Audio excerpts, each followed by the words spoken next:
अगर आपको हमारी वीडियो पसंद आए तो उसे लाइक, शेयर और सब्सक्राइब जरूर करें। नमस्कार दोस्तों, मैं श्याम वशिष्ठ और आप देख रहे हैं पीआर खोज। जीवीएम संस्था के प्रधान पर अनियमितताओं के आरोप। ऑडिट कमेटी के सदस्यों ने प्रेस वार्ता में लगाए प्रधान पर आरोप। जीवीएम संस्था के प्रधान पद चुनाव को लेकर आरोप प्रत्यारोप का सिलसिला शुरू। प्रधान ओपी परूथी ने आरोपों को सिरे से नकारा। कहा उन्होंने जो काम किए हैं वे नियमों के अनुसार किए हैं। सदस्यों ने आरोप लगाते हुए कहा कि संस्था की दुकानों से लेकर शिक्षण संस्थानों की जमीन तक नियमों को ताक पर रखकर की गई है मनमानी। सदस्यों ने सीएम विंडो पर दी थी शिकायत। सीएम विंडो की जांचकर्ताओं ने संस्था में कोई गड़बड़ी नहीं मिलने पर संस्था के प्रधान पर लगे आरोप को कर दिया था खारिज। श्री सनातन धर्म सभा एवं जीवीएम कॉलेज संस्था के प्रधान डॉक्टर ओपी परूथी पर ऑडिट कमेटी और संस्था के सदस्यों ने प्रेस वार्ता में लगाए हैं गंभीर आरोप। बीएड कॉलेज के लिए जमीन खरीदने में भी अनियमितताओं के लगाए आरोप। संस्था की 12-13 दुकानों को बेचने के भी लगाए आरोप। संस्था प्रधान ओपी परूथी ने आरोप को सिरे से नकारा। उन्होंने कहा कि उन्होंने संस्था के हित में कार्य किए हैं। उन्होंने कोई भी ऐसा कार्य नहीं किया जिससे संस्था की प्रतिष्ठा पर आंच आए। उन्होंने कहा कि उनके ऊपर जो आरोप लगाए गए हैं वे सभी राजनीति से प्रेरित हैं। हमारे जीवीएम इंस्टीट्यूशन में पिछले 3-4 साल में कई अनियमितताएं बरती गई और बहुत बड़े लेवल के करोड़ों रुपए के घोटाले हुए, जिसकी वजह से आज हमें प्रेस वार्ता करके आपको बताना पड़ रहा है। उससे पहले हमारी संस्था में जो हमारे संस्था के प्रधान हैं, 22 साल से वो संस्था के प्रधान हैं, सबने मिलकर पिछले 9 साल से यूनानिमस चुनाव करवाने में हमारा सारे ग्रुप का अहम योगदान रहा। बिना किसी चुनाव कराए आपस में किसी का झगड़ा कलेश ना हो, इस वजह से हमने यूनानिमस चुनाव करवाए। और पिछले 3 साल पहले जब ये चुनाव हुआ था तो उस चुनाव के समय हमारे प्रधान जी ने सबके बीच में बैठ के ये मंदिर में वायदा किया था कि मेरा चलाने का कुछ सिस्टम में कमी हो सकती है, लेकिन मैं गलत नहीं हूँ और इस बार मैं बड़ी ईमानदारी से काम करूंगा। तभी हमने ये यूनानिमस चुनाव करवाया था। और इसी 3 साल के दौरान आज से सितंबर 2020 में कुछ लोगों ने हमारे संज्ञान में लाया कि यहाँ इस गीताबोन मंदिर की धर्मशाला की काफ़ी दुकानें जिनकी हमें बेचने की जरूरत नहीं है, वो दुकानें बेची जा रही हैं।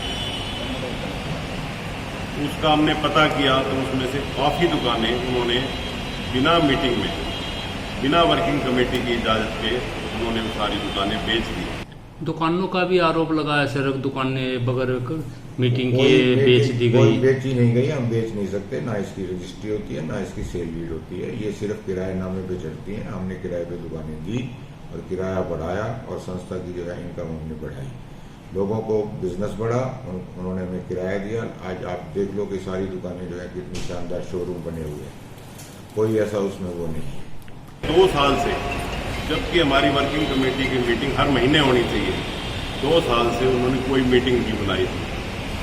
जब हमने धक्का करके उनसे कि आपको मीटिंग रखनी पड़ेगी, तो उन्होंने एक मीटिंग रखी और उनसे सब इस बारे में पूछा गया। तो उन्होंने कहा जी हाँ जी, ये मैंने दुकानें बेच दी, हॉस्पिटल के आगे की दुकानें बेच दी, इसकी कोई ज़रूरत नहीं थी, हमें पैसे की कोई ज़रूरत नहीं थी संस्था के लिए, हमारे पास बहुत पैसा संस्था में था। ये सब बातें होने के बाद उस कमेटी के अंदर सितंबर 2020 में एक ऑडिट कमेटी बनाई गई कि ये ऑडिट कमेटी दुकानों की और भी जो अनियमितताएं हैं उनकी जांच करेगी। उस जांच कमेटी में एक मैं मेंबर था, एक नीलकंठ मुखीजा जी मेंबर थे और एक अशोक अनेजा जी, हम तीनों मेंबर थे। जब उस मीटिंग के बाद हमने सारे रिकॉर्ड को जांचना शुरू किया तो हमें पता लगा कि बीएड कॉलेज के लिए हमारी जमीन खरीदी जानी थी। 3 एकड़ जमीन हमारी मीटिंग में पास हुई थी, जिसका मैं रेजोल्यूशन की कॉपी दे दूंगा, जिसमें 7 आदमियों की एक कमेटी बनाई गई थी कि ये कमेटी लैंड परचेज करेगी। तो हमें ये पता लगा कि इसके लिए लैंड हमारी कमेटी बनाने से भी पहले परचेज कर ली गई है। जब हम उसकी गहराई में गए और डॉक्टर साहब से पूछा कि आपने कोई इस तरह की लैंड परचेज की है, बोला हाँ जी परचेज की है। आपने फिर कमेटी बनाने का क्या औचित्य था? तो आपने 3 एकड़ लैंड हमने खरीद ली थी, तो 3 एकड़ लैंड का हमें एग्रीमेंट दिखाओ। तो बोले जी मेरे से एग्रीमेंट गुम हो गया। करोड़ों रुपए की जमीन जिसका एक एग्रीमेंट ही बेस है, वो उन्होंने ये कहा कि मेरा एग्रीमेंट गुम हो गया। तो हमारी मीटिंग के बाद उन्होंने एक एग्रीमेंट बनाया और उस एग्रीमेंट में लिख दिया कि 2017 में मैंने ज़मीन ले ली थी और आगे इसी तरह मैंने देनी है। 7.5 करोड़ रुपए के उन्होंने चेक एक कृष्ण मुरारी कंपनी को दे दिए। जनाब, हमारे कॉलेज को 8500 गज की जरूरत थी बीएड कॉलेज को जगह दिलाने में, नहीं तो हमारा कॉलेज डिरिकॉग्नाइज हो जाता। तो इसके लिए हमने जेवीएम शिक्षण संस्थान की एक मीटिंग बुलाई जिसमें 7 सदस्य थे, क्योंकि पैसा जेवीएम शिक्षण संस्थान से जाना था, सनातन धर्म के पास कोई इतना पैसा नहीं था। उसमें जो सेलर था उसने कहा कि अगर मुझे आप 12,000 गज से जमीन खरीदते हो तो मैं आपको 20% ब्याना लूंगा और बाकी साल के अंदर पेमेंट ले लूंगा। अगर मेरे को नकद दे दोगे 10,000 के हिसाब से तो मैं ये जमीन आपको 10,000 में दे दूंगा अगर मेरी पेमेंट। तो हमने सोचा कि 8,000 गज के हिसाब से 1,60,00,000 की हमें बचत हो रही है, तो हमारी कमेटी ने यही डिसाइड किया कि इनको पेमेंट कर दो। उसमें से भी हमने उस टाइम उनको 50% पेमेंट की, जिसके एवज में हमें 4750 गज की रजिस्ट्री हमारी हो गई। कुछ टेक्निकल कारण की वजह से, जैसे गवर्नमेंट ने हमारे रास्ते पे सड़क बना दी थी, तो हमने कहा कि इसके एवज में हमें पीछे जगह दी जाए, इसलिए ये काम सारा डिले हो गया। और हमारा सारा काम डेमोक्रेटिकली लोकतंत्र के हिसाब से मीटिंग बुला के सबके सामने चेक दिए गए, सबके सामने ये डील हुई, जिसके कागज हमारे पास बयाना वगैरह सब कुछ है। एक भी पैसा किसी अन्य के अकाउंट में नहीं गया।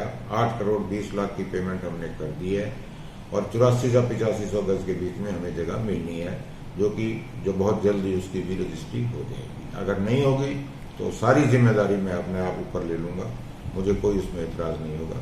अगर वो कहेंगे कि मार्केट रेट के हिसाब से ये जमीन आप वापस बेचना चाहते हैं तो भी मैं उसको वापस ले लूंगा। मेरा ये आपसे वादा है कि इस जमीन का एक भी पैसा इधर का उधर नहीं हुआ, ना कोई घोटाला है ना कोई कुछ है।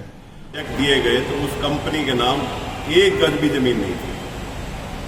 जमीन खरीदने का यही तरीका है कि अगर उसके नाम कागज चेक किए जाते हैं, उसकी पड़ताल की जाती है, उसके बाद उसको एडवांस भी 10-15% एडवांस दिया जाता है। तो उन्होंने सारे पैसे उसको 1 साल के पीरियड में एडवांस दे दिए कि जिस कंपनी के नाम जमीन भी नहीं थी। तो उसकी हमने फिर सीएम विंडो में शिकायत की। तो शिकायत करने के बाद उन्होंने जो तथ्य वहाँ दिए वो अत्यंत चौंकाने वाले तथ्य थे कि उन्होंने बैक डेट के एक सादे कागज पे एक एग्रीमेंट बना लिया कि ये हमने ज़मीन खरीद ली थी 10,000 रुपये गज, जबकि उस समय वहाँ ज़मीन का रेट 2-3 हज़ार रुपये गज था। 2-3 हज़ार रुपये गज वाली ज़मीन को उन्होंने 10,000 रुपये गज में खरीदा। और हमारे संस्था की रजिस्ट्री होने से पहले ही हमारे प्रधान ने 2,000 गज जगह, उसमें 2,000 गज जगह 2,000 रुपये गज के हिसाब से अपनी पत्नी के नाम करवा दी। संस्था के नाम कोई ज़मीन नहीं हुई। संस्था के नाम ज़मीन होने से, रजिस्ट्री होने से पहले 2,000 गज अपनी पत्नी के नाम करवा दी हमारी संस्था के पैसों से। ये जो चीज़ें मैं आपको सब बता रहा हूँ, इसका भी प्रूफ आपको रजिस्ट्री की कापी और पूरा रिकॉर्ड दूंगा।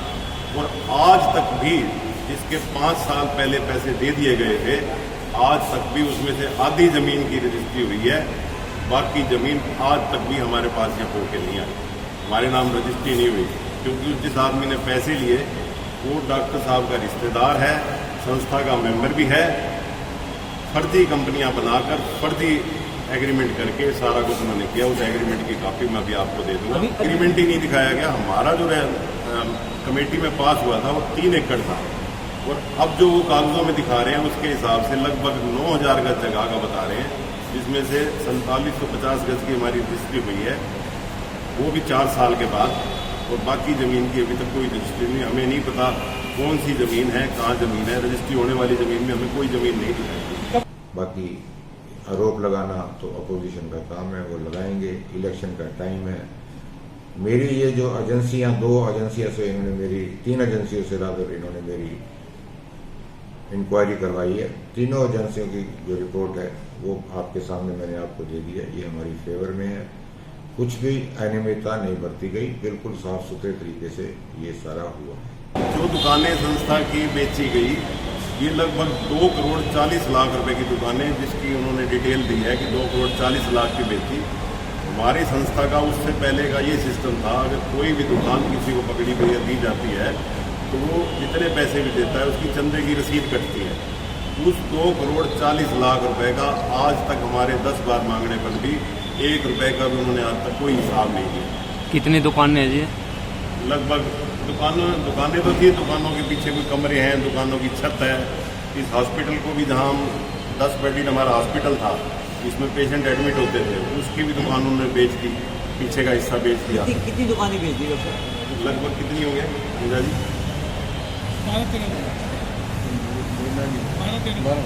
लगभग 12-13 दुकानें। 7.5 करोड़ रुपए तो उन्होंने जमीन के लिए, 7.5 करोड़ रुपए में 2,000 रुपए गज वाली जमीन, जो 2,000 गज में हमारे 3 एकड़ जमीन आनी चाहिए थी, 2,000 वाली को उन्होंने 10,000 रुपए दिखा के 7.5 करोड़ लिए, जबकि इसके बदले में हमारी 3 गुना जमीन आनी थी। इस जमीन के संबंध में 2 आदमियों के साइन हैं, एक प्रेसिडेंट के, एक ट्रेजरार के। जब हमने ट्रेजरार से पूछा कि आपने 7.5-8 करोड़ रुपए के 7.5 का जमीन के लिए और 1 करोड़ के लिए चेक दिया है, तो उसके संबंध में हमारे ट्रेजरार का ये कहना था कि मेरे को 1 मैन शो है, मेरे से तो वैसे ही भाईचारे में साइन करा लिए जाते हैं और मेरे को कुछ नहीं बताया जाता। जमीन कितनी खरीदी, किस रेट में खरीदी, कितने पूर्व, मेरे को कुछ नहीं। इसका हमने सीएम विंडो में, जब ये सारी बातें आई थी तो सीएम विंडो में दिया था, लेकिन सीएम विंडो में हमें कोई इंसाफ नहीं मिला। सीएम विंडो ने हमारी कुछ भी बात सुने बगैर इनके इन फेक एग्रीमेंट्स पे, तो ये भी ठीक है, ये भी ठीक है, उसको कर दिया। इस मामले में क्योंकि हमारे मुख्यमंत्री हरियाणा के बहुत ईमानदार आदमी हैं, उनको भी कुछ नहीं बताया गया। बिल्कुल सारे सबूत दे दिए थे, एक एक सबूत दे के उसके बाद ही हमें वो कॉपी मिली है जो आपके पास है।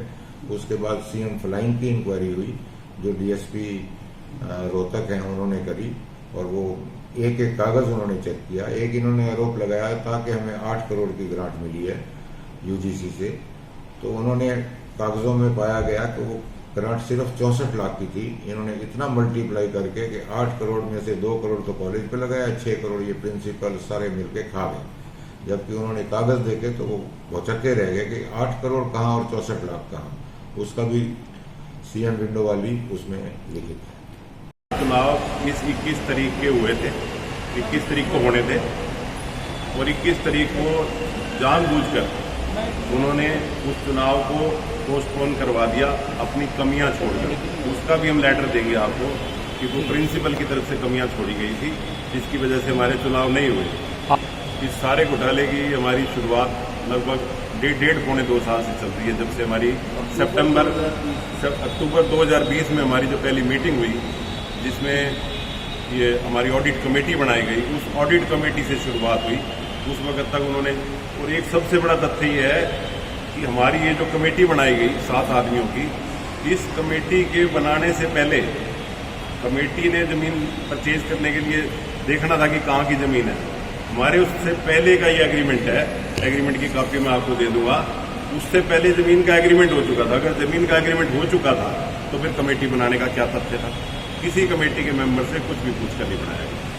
संस्था के अंदर डॉक्टर ओपी परूथी ने अपनी वाइफ के नाम जो रजिस्ट्री करवाई, उसके अंदर वहाँ मिट्टी डलवाई गई थी अपनी जगह से, जिसका ये मिट्टी का फर्जी बिल है। मिट्टी का आरोप लगाया। मिट्टी के लिए इन्होंने एक इकोनॉमिक ऑफेंस विंग में एप्लीकेशन डाली, तो उसका पुलिस के जो इंक्वायरी हुई उसमें उन्होंने जिस आदमी ने मिट्टी डाली थी उसको भी ले गए। उसने कहा जी मैंने बीएड की जमीन पे मिट्टी डाली है, मैंने कहीं और नहीं डाली, जिसका एफिडेविट की कॉपी मैंने आपको उसमें पिछले 21 में दे दी थी, 8वें महीने में, उसकी मैंने कॉपी आपको उपलब्ध करा दी है। बिल्कुल निराधार हैं जी, कुछ नहीं है। आप कॉलेज की प्रोग्रेस देख लीजिए। 2000 में जब से मैंने चार्ज लिया था, हमारे ऊपर 1 करोड़ का लोन था। 1 करोड़ लोन उतारने के बाद मैंने जमीन खरीदी, मैंने ऑडिटोरियम बनवाया और 50-60 करोड़ की सारी कंस्ट्रक्शन करी। मैं यहाँ पर ITM, MBA वगैरह लाया, मैं फार्मेसी लाया, मैं बीएड लाया, और इतनी कंस्ट्रक्शन होने के बाद भी ये कहाँ से आया पैसा? ये सारा ही संस्था का पैसा था, संस्था पे लगा। मेरी टीम ने, जो बहुत ही ईमानदार टीम है, उन्होंने मिलजुल के ये सारा संस्था, आप देख सकते हैं कि हम बच्चियों की भलाई के लिए बहुत बढ़िया हॉस्टल भी बनाए, बहुत बढ़िया मेस भी दी। यूनिवर्सिटी की जो सारी मेरिट्स आती हैं 40% हमारी होती हैं। पिछले 4 साल में हमारी 3 लड़कियां IAS बन के गई हैं।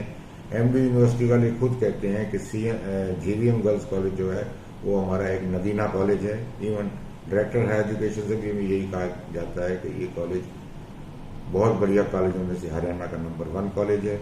ये लोग यहाँ की शांति भंग करना चाहते हैं, इलेक्शन स्टंट बना के ये रोक प्रत्यारोप लगा रहे हैं। अगर सीएम विंडो और फ्लाइंग के बाद भी कोई इंक्वायरी है तो मैं उसके लिए भी तैयार हूँ, मुझे कोई ऑब्जेक्शन नहीं है, मेरे मन में कोई पाप नहीं है, मैं सभा के लिए हूँ। मैं डॉक्टर हूँ, चाइल्ड स्पेशलिस्ट बाय प्रोफेशन, मैंने सारा अपना प्रोफेशन छोड़ा, मैंने इस संस्था को ऊपर उठाने के लिए कहां से कहां तक पहुंचा दिया, ये सोनीपत की जनता ही आपको बता सकती है। सोनीपत की जो जनता है वो पूरी बिल्कुल इस बात को जानती है कि ये जीवीएम या ये सनातन धर्म सभा किस ऊंचाइयों को छू रही है। ये लोग उस ऊंचाइयों को नीचे गिराने के चक्कर में है, पता नहीं कौन सी ताकतें इनके पीछे हैं जो ये काम कर रही हैं। यही मेरा है।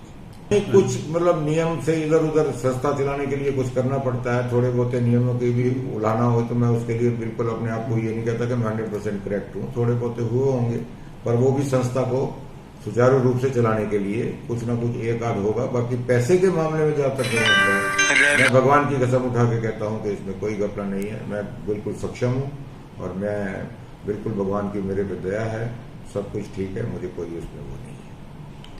पीआर खोज के लिए रणबीर हुला के साथ श्याम वशिष्ठ।